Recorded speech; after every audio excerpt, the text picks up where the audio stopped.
Hello everybody, this is Refresh and I'm here to look at the Fate Reforged 2-player Clash Pack for Magic the Gathering. The decks are called Power and Profit, Power being a blue and black deck and Profit being a black and green deck. And the product has taken some beating in my box, but hopefully all the cards are still intact. On the back it says Power and Profit combined for the ultimate weapon, specially created for players who want to up their game and play on the next level. This Clash Pack contains 2 decks ready for you to crack open and battle with a friend. Then take your favorite cards and combine them into a single deck capable of laying down some serious damage at Friday Night Magic. The Clash Pack includes 6 premium cards, 3 per deck, with alternative art not available elsewhere, as well as a deck box big enough for both decks. The contents include 2 ready-to-play 60-card decks, 6 premium cards with alternative art, deck box, strategy insert, and Magic Rules reference card. Let's go ahead and open this up and see what's inside. Here's the rules reference card. It's pretty basic and the standard one that comes in pre-constructed products of this era. It's good for those players who are still learning Magic, but that's going to be the only person that these are for. Alright, here's the strategy insert. Plenty of strategy here. Lots of information on the idea of the deck, as well as what your deck is trying to do and how it's going to go about it, as well as which cards that you should look out for in your deck. So great. I wish that the current strategy inserts were actually as detailed as this. There's also the deck lists here so that you can rebuild this deck after you have put them together. On the back it gives you information on how to build your own deck, as well as the combined deck that you can build out of this, which includes a 15-card sideboard and information about tournaments and sideboards. So this is a really decent strategy insert, and I like what it's trying to do. Here's the deck box with a divider, so you can divide the 2 decks, I'm guessing. It is fairly small. I don't think you can put a sleeved deck in here, but it will fit both of the decks, as well as the insert in here, and it looks like that's about all it's designed to hold. I'll probably be replacing it with a better box in the future, but it does have the artwork and it has a name, so there's some value here, I guess. Let's take a look at our 2 decks. Go ahead and take a look at Power first.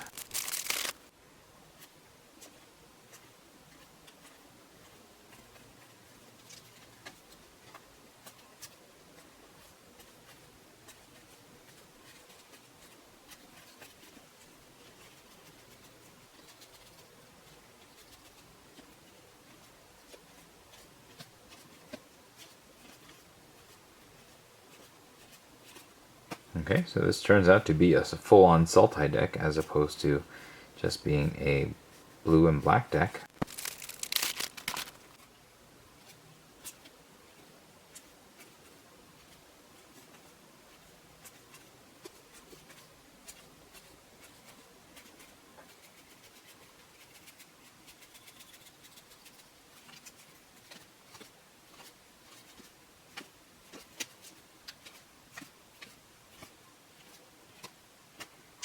And there are the 2 decks. Now what I'm going to do is I'm going to sleeve these up. I'll play them against each other, and I will also build the combined deck that is outlined in here, and then play it against the fellow Clash Packs that were produced by Wizards of the Coast, and then I'll be back to let you know what I think. So let's talk about Power. This deck's main theme here is Delve, and so the deck is chock full of cards that dump cards from your library into the graveyard, like the Satyr Wayfinder, the Sultai Skullkeeper, the Necromancer's Assistant, as well as Taigam Scheming. And then payoffs for that are the Delves cards themselves. So you have cards like the Sultai Scavengers, the Gurmag Anglers, the Necropolis Fiends that can come in for cheap. You can also delve the Dead Drop, the Treasure Cruise, the Set Adrift, and the Murderous Cuts as all ways to take advantage of all those cards that are in your graveyard. Outside of that, there are a few random cards that are in here that don't seem to serve a strong purpose, like the Typhoid Rat, the Merciless Executioner, the Scuttling Doom Engine, and a number of the random cards that appear in the non-creature spells, like Despise and Annul and Naturalize and Neutralizing Blast. I know that some of these are in here as counters to what Prophet is doing with their deck, specifically the anti-enchantment spells like Annul and Naturalize. But I do think that the consistency of this deck is hurt by some of the inclusions, including the rare Herald of Torment, which doesn't really play to what this deck's themes are. And so I think that this deck could be improved with fixing that, and also improving the mana base. I do appreciate that this deck is being ambitious and trying a 3-color mana base, so the playset of Opulent Palaces is welcome, as well as the Dismal Backwaters. The Evolving Wilds is a smart choice for this deck. I do think that it would be better to have the fetch lands in the deck, but obviously that would be too expensive, because the Evolving Wilds as well as fetch lands would end up in your graveyard, and so you could use those to delve as well. And so that would be an instant improvement that should have been done to this deck. And I think a few more payoffs that are higher in power level, like the Necropolis Fiend, would be quite welcome in this particular deck to make it shine. If you are a player that does like to use your graveyard as a resource, I think this deck is still plenty of fun. And as you'll see, the combined deck will take advantage of a lot of this as well. But this is certainly nowhere near the level of a Friday Night Magic deck, and probably just sits around the level of your average precon of this era. Taking a look at Prophet, its enchantments theme is pretty obvious here. There are a lot of enchantments in the deck, and there are cards that care about enchantments. For example, the Grim Guardians are a payoff, draining your opponent when you play enchantments. The Oakheart Dryads can empower your creatures when you play more enchantments. The Doomwake Giant can wrath your opponent's boards as you play enchantments, and so all of those things are pretty good here.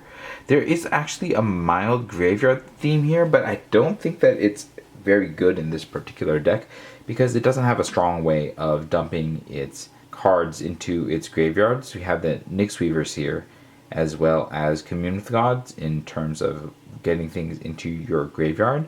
And the payoffs for that are the Night Howlers as well as the Nemesis of Mortals. Now there are some cards here that do that, but there's not a lot of cards here that do that. And so I do think that the theme feels a little placed in here so that this deck can offer some of those cards to the combined deck.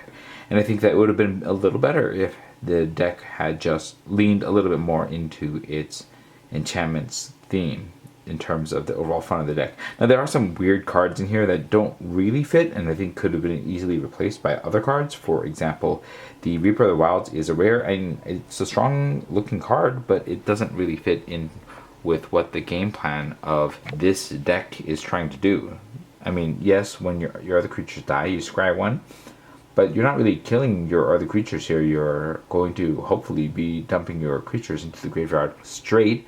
And then you have cards like the Loathsome Catabalpas, which easily could have been replaced with another Nemesis of Mortals, or even a Grave Robber Spider would have been great. I do think that the deck's consistency could have benefited from additional rares as well. I think that the Eidolon of Blossoms is an important card, as well as the Doomwake Giant that the deck really needed a little bit more of in order to get the effects that needed. Some more 4-ofs would have also been appreciable in this particular deck in order to increase the general consistency of the deck as well. The package of non-creature spells are clearly just in part attuned to dealing with power, with the Dark Betrayals blowing up their black creatures and the Debilitating Injury sort of trying to get you the benefit of putting an enchantment into the battlefield while also killing one of their small creatures, and then Plummet to deal with the small number of flyers that are in the deck. And so I think that the non-creature package is kind of all over the place at some points. Some of the cards do obviously play well with a deck like the Whip of Erebos or Nyx Infusion, but overall I think that the combination of all this makes the Prophet deck feel just a little underwhelming in terms of its payoffs for what it's trying to do. But I do think that the enchantment theme is fun to play out of Theros, and so if that's what you like doing, playing a bunch of enchantments and getting constellation benefits off of it, then I do think that this deck is going to be some amount of fun. But it's really going to be of a power level that you only want to face it against other decks that are your more generic precons or against the power deck that is in this same Clash pack.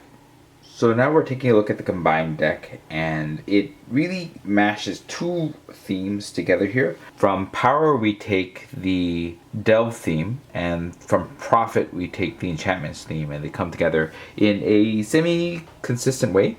There is a lot of ways of getting your cards in the graveyard, and that will help power out your Delve cards, and so that impacts some of your rares like Necropolis Fiend. And the cards going into the graveyard are also taken advantage of by the Whip of Erebos, for example. And then there are commons, even the Nemesis Immortals, which was terrible in the Core Set 2015 Clash pack.